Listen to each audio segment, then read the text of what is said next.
Il n'était qu'un chien perdu, ils ont fini par l'appeler Sergent.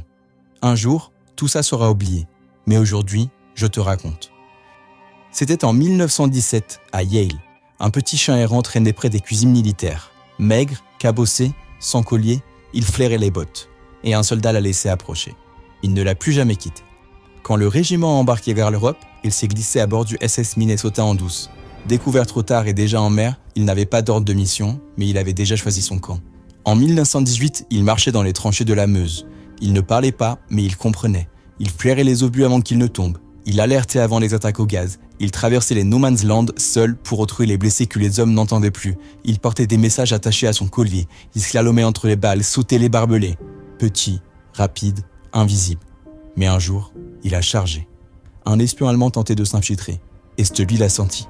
Il lui a sauté à la gorge et ne l'a lâché qu'une fois l'ennemi au sol. Après ça, ils l'ont promu. Sergent Stubby. Premier chien de l'histoire américain à recevoir un grade militaire. Il a combattu dans 17 batailles, à Saint-Mihiel, dans l'Argonne, sur le chemin des dames. Et ça, toujours en première ligne, toujours sans armure.